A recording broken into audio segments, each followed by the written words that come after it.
किसने सोचा था कि पिछले साल 7 अक्टूबर से इजराइल पर हुआ हमास का हमला अरब देशों में महायुद्ध की शुरुआत है।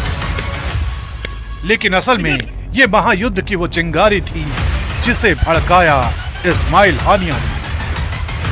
उसे हवा दी नसरल्ला, हूथी विद्रोही और खामनेई ने। लेकिन उस चिंगारी को दहकता आग का गोला बनाकर उन्हीं के ऊपर बरसा रहे हैं बेन्यामिन नेतन्याहू।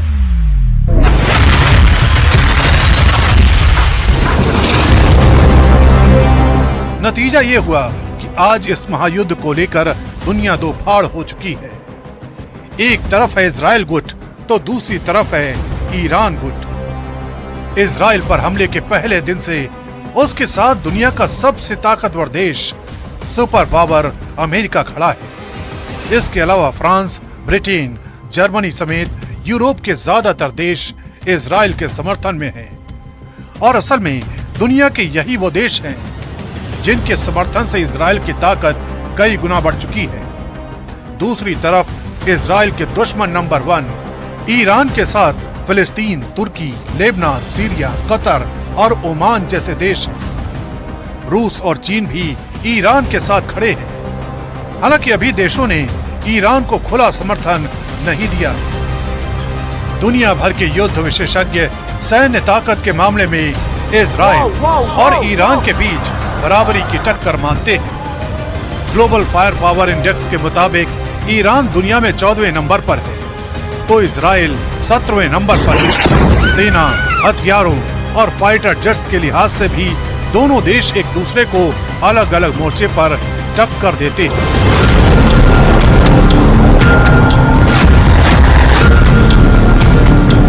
इजराइल और ईरान में से किस मोर्चे पर किसका पलड़ा भारी है, किसकी ताकत ज्यादा है, ये चार्ट के जरिए समझा जा सकता है।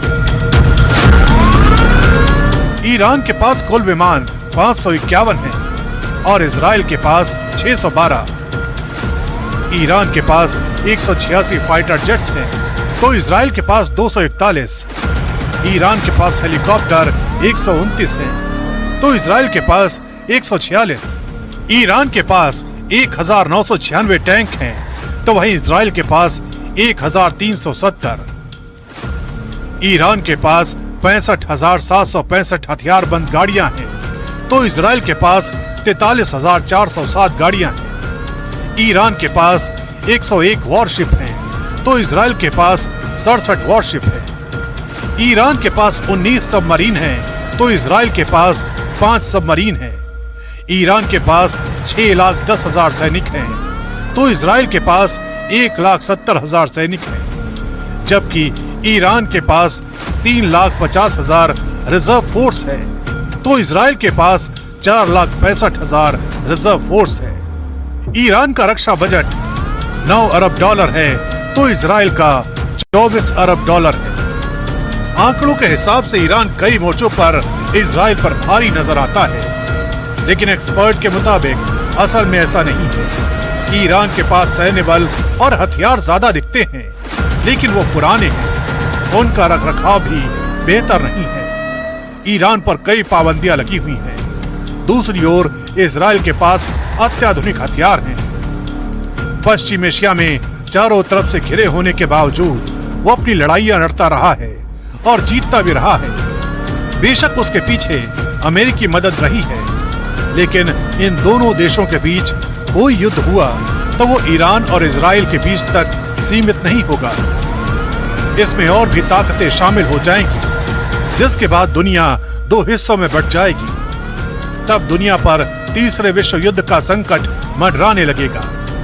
अगर इस महायुद्ध का दायरा दोनों गुटों के सहयोगी देशों तक फैलता है तो देखते ही देखते ये महायुद्ध तीसरे विश्व युद्ध में तब्दील हो जाएगा।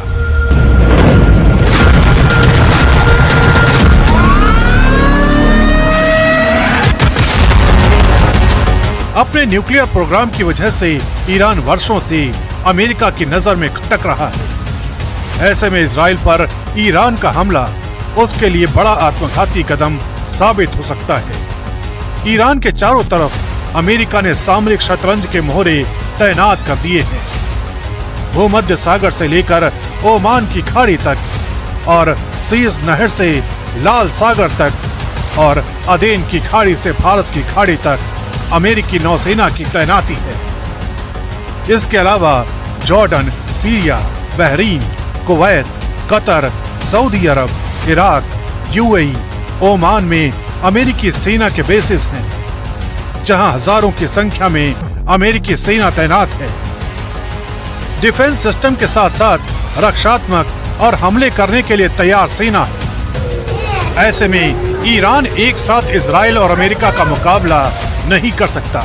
उसे बाकी देशों के हथियार और सैन्य मदद की दरकार होगी। ऐसे में जो भी देश ईरान के साथ खड़ा होने का फैसला करेगा, वो भी युद्ध की आग में जल सकता है।